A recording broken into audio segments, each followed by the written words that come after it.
सभी को मैं डॉक्टर विलास अंबादास साळुंखे प्रणाम करते हुए गुलबर्गा विश्वविद्यालय कलबुर्गी द्वारा बीएससी प्रथम सत्र के लिए निर्धारित जो कहानी है काकी कहानी, उस कहानी के सारांश, उसका उद्देश्य और उसके प्रमुख पात्रों को लेकर आज हम इस वीडियो में चर्चा करने जा रहे हैं। कहानी की ओर बढ़ने से पूर्व हम इस कहानी के जो लेखक हैं सियाराम शरण गुप्त, उनका अल्प परिचय जानेंगे।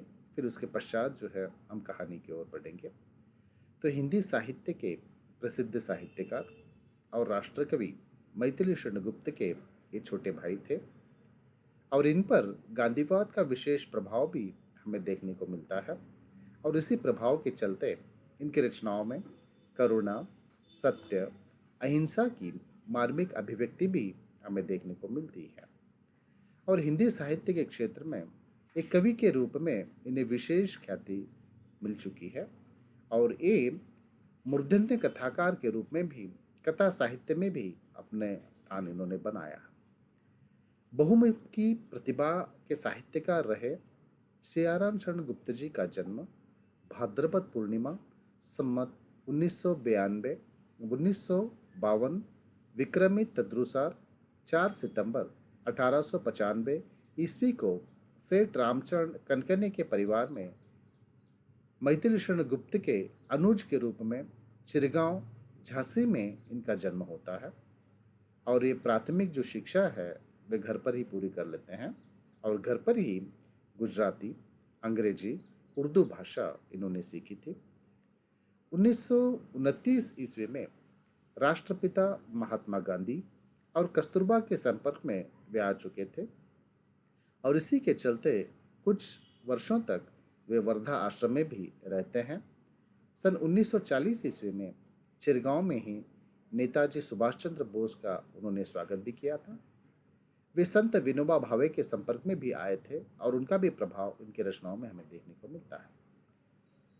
इनकी पत्नी तथा पुत्रों का असमय ही जो है निधन हो जाता है और सहज ही इसकी गहरी ठेस उनके मन पहुंचती है और उसी के चलते इनकी रचनाओं में दुख, वेदना और करुणा दिखाई देती है। और ये एक साहित्य के एक मौन साधक भी रह चुके हैं और इनके जो प्रमुख रचनाएं हैं वह इस प्रकार हैं। तो ये बहुमुखी प्रतिभा के साहित्यकार थे।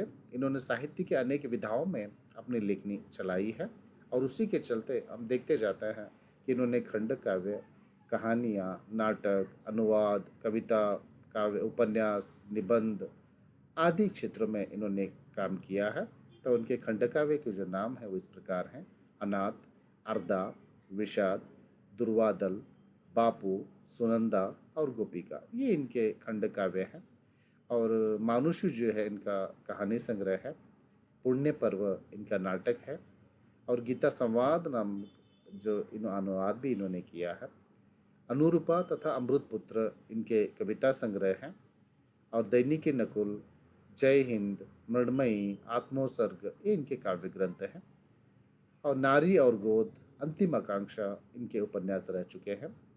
तो उन्होंने निबंध भी लिखे हैं, पद्यानुवाद भी किया है और इसी साहित्य के क्षेत्र में उनकी जो अपूर्व सेवा रह चुकी है और उसी दीर्घकालीन हिंदी सेवा के लिए 1962 ईस्वी में उन्हें सरस्वती हीरक जयंती में सम्मानित किया गया और साथ ही साथ 1941 ईस्वी में सुधाकर पदक नागरिक प्रचारिणी सभा वाराणसी द्वारा भी इन्हें प्रदान किया गया है। तो हिंदी साहित्य की सुदीर्घ सेवा करने वाले हिंदी के सशक्त साहित्यकार रहे सियाराम शरण गुप्त की असमय ही मृत्यु हो जाती है, अर्थात 29 मार्च 1963 ईस्वी को वे लंबी बीमारी के बाद वे इस दुनिया को अलविदा कहते हुए अपने विचारों के रूप में आज हमारे सामने प्रस्तुत हैं, लेकिन वे आज हमारे बीच इस दुनिया में नहीं रहे। तो उनके ही द्वारा रचित ये कहानी है और यह कहानी विशेष रूप से बाल मनोविज्ञान पर आधारित कहानी रह चुकी है और एक बहुत बड़ी मार्मिक कहानी है और बाल मनोविज्ञान और माँ के प्रति बच्चे के गहरे प्रेम को यह दर्शाने वाली कहानी है।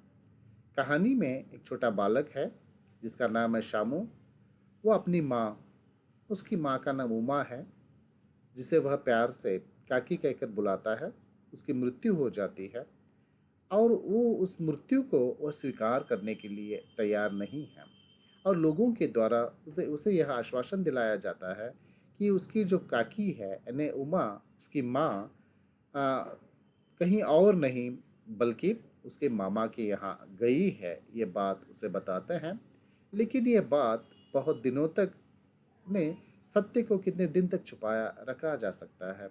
यह बात उस अबोध बालक को समझते देर नहीं लगी कि उसकी उसका उसके मित्र जो है भोला है, अन्य उसके जो साथी हैं, उन साथियों के मुख से ये बात निकल ही जाती है कि उसकी जो माँ है यानी काकी है, वह मामा के यहाँ नहीं बल्कि ऊपर भगवान के यहाँ, राम के यहाँ गई है। इस सत्य के आवरण से पर्दा एक दिन हट ही जाता है।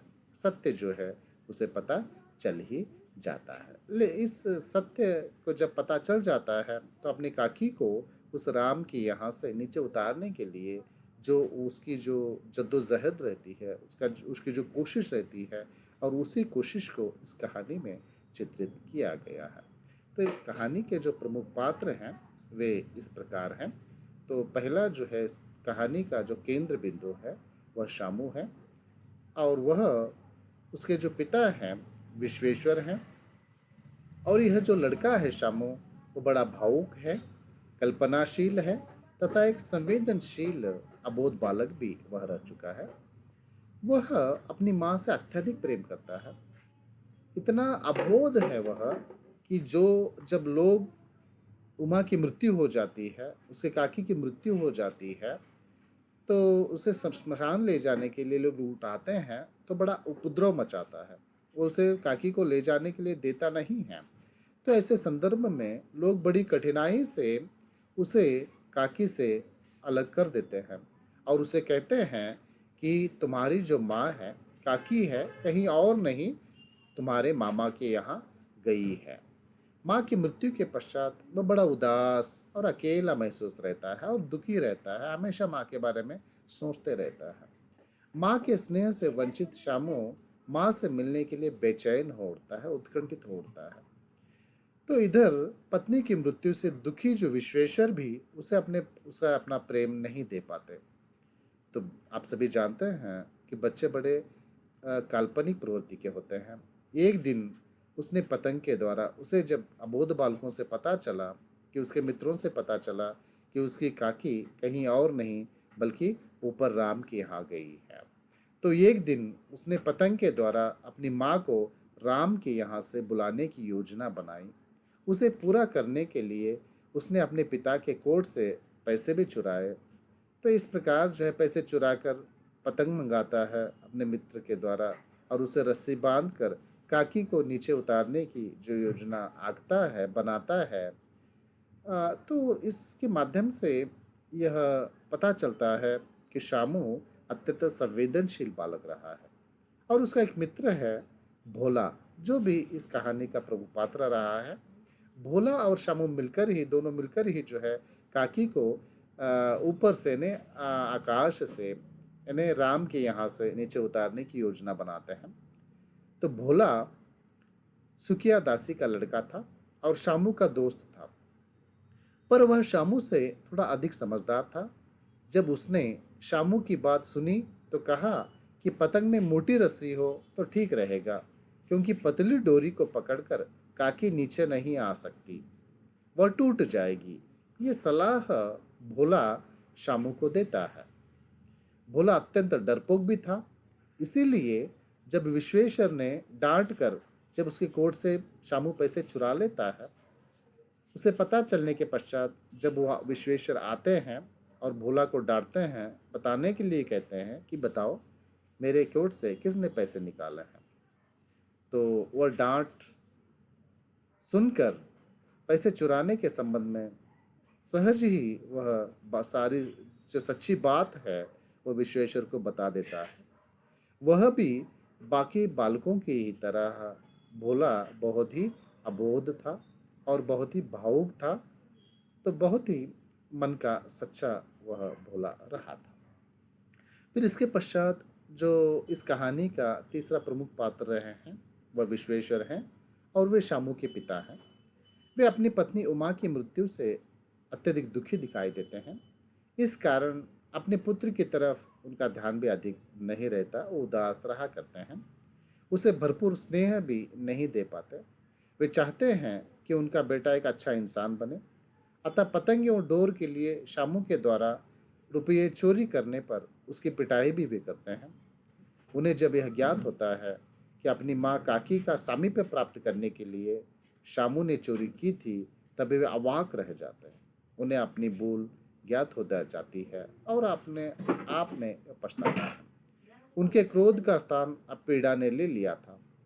वो समझ जाते हैं कि बिन माँ के छोटे बालक का ध्यान रखना तथा उसे पूर्ण स्नेह देना पिता का अहम कर्तव्य है। इस बात का एहसास भी जो है विश्वेश्वर को पता चल जाता है। और जो कहा अब जो है हम कहानी के सारांश की ओर आते हैं, तो सियाराम शरण गुप्त द्वारा रचित काकी बाल मनोविज्ञान पर आधारित यह कहानी रही है। यह कहानी शामू नामक बालक की मातृ वियोग से उत्पन्न तड़प से संबंधित कहानी है। काकी कहानी का जो मुख्य पात्र है वह शामू है, जिसकी माँ की यानी उमा की अचानक मृत्यु हो जाती है। एक दिन सुबह उठकर वह देखता है कि उसकी माँ जमीन पर कंबल ओढ़े लेटी है। उसकी माँ को चारों तरफ से सभी लोग घेर कर बैठे हैं। शामू अपनी माँ उमा को श्मशान ले जाने के लिए नहीं दे रहा था, वो उपद्रव मचा रहा था। तो लोगों के द्वारा उसे बताया जा रहा था कि तुम्हारी माँ कहीं और नहीं बल्कि मामा के घर गई हैं। किंतु कुछ ही दिनों में उसे अपने दोस्तों के द्वारा वास्तविकता का पता चल ही जाता है कि माँ मामा के घर नहीं बल्कि राम के घर गई है। एक दिन उदास होकर शामू आकाश में उड़ती हुई पतंग देख रहा था। पतंग देखकर बहुत प्रसन्न हो गया। उसने सोचा कि क्यों न वह एक पतंग आकाश में उड़ा दे, जिस पर बैठकर काकी उसकी माँ राम के यहाँ से नीचे उतर आएगी। उसने अपने पिता से एक पतंग दिलाने की प्रार्थना की। पिता ने हाँ तो कर दी, पर पतंग नहीं मंगवाई। शामू ने अपने पिता के कोट से पैसे चुराकर पतंग और डोर मंगवा लिया। शामू ने अपनी पतंग पर काकी लिखवाया, जिसे पढ़कर वह नीचे आएगी। लेकिन चोरी करने पर उसे अपने पिता के द्वारा मार भी खानी पड़ती है। तो दासी का पुत्र भोला ने बताया कि शामू पतंग उड़ाकर काकी को नीचे उतारना चाहता था। जब विश्वेश्वर को यह बात का पता चला, विश्वेश्वर चुपचाप ताक होकर खड़े होकर कुछ सोचने लग जाता है। जब उन्होंने फटी पतंग देखी तो उस पर चिपके हुए कागज पर लिखा था काकी। तो कहने का तात्पर्य है, तो यह कहानी शामू एक अबोध बालक है जो अपनी माँ की मृत्यु के पश्चात माँ को पाने के लिए जो संघर्ष करता है, जो जद्दोजहद करता है, जो उपाय उसने सोचता है, ये बाल मनोविज्ञान पर आधारित कहानी रही है। और जब विश्वेश्वर को पता चलता है कि बिना सोचे समझे जब शामू पर वो प्रहार करते हैं, उसको मारते हैं, जब उसके हकीकत से वो रूबरू होते हैं, तब पश्चाताप के अलावा उनके पास दूसरा कोई चारा नहीं था। तब उन्हें इस बात का एहसास होता है कि माँ के बिना बच्चों का जीवन, बच्चों के मन पर क्या प्रभाव पड़ता है और एक पिता होने के नाते अपनी क्या जिम्मेदारी होती है, इस बात का एहसास भी विश्वेश्वर को पता चलता है। तो यहीं पे कहानी समाप्त होती है। और कहानी के जो प्रमुख बिंदु हैं, अगर उस ओर हम नज़र डालेंगे, तो यह कहानी बाल मनोविज्ञान पर आधारित है, जिसमें एक छोटे बच्चे की मासूमियत, भावनाओं और मृत्यु के प्रति समझ को दर्शाया गया है। और दूसरा जो है, शामू अपनी माँ की मृत्यु के बाद उसके वियोग को सहन नहीं कर पाता और उसे वापस लाने के लिए तरह तरह के प्रयास करता है, जैसे कि पतंग उड़ाना, पतंग पर और यह लिखना कि पतंग पर अगर नाम लिखा जाए, भोला ने शामू जो है पढ़ा लिखा नहीं है, लेकिन भोला की जो बहन है उसके द्वारा उस पर काकी लिखवाता है। और उसकी सोच यह है, वह इस बात को जानता है बच्चा कि अगर पतंग पर काकी लिखवाया जाए तो वह सीधा काकी के पास पहुंच जाएगी, जिससे काकी को समझने देर नहीं लगेगी कि मेरे लिए यह पतंग आई है। तो इसी के चलते वह उस पर पतंग पर काकी लिखवा कर उसे आकाश में उड़ाता है। और बच्चों का मन बहुत संवेदनशील होता है और यह कहानी संवेदनशीलता को दर्शाती है। कहानी में एक बच्चे के हृदय की जो कोमलता है और उस संवेदनशीलता को उजागर किया गया है। और कहानी में माँ और बच्चे के बीच की जो प्रेम की पराकाष्ठा को भी हम देख पाते हैं। जो एक बच्चे के लिए माँ का स्थान कितना महत्वपूर्ण होता है, यह स्पष्ट किया गया है।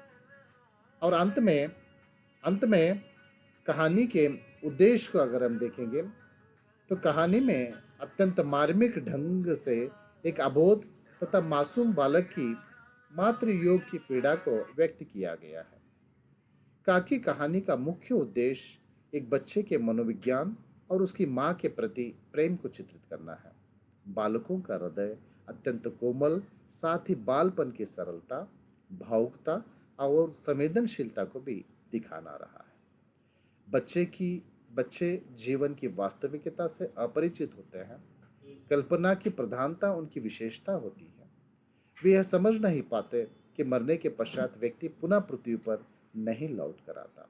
इसी कारण शामू माँ का बिछड़ना सहन नहीं कर पाता।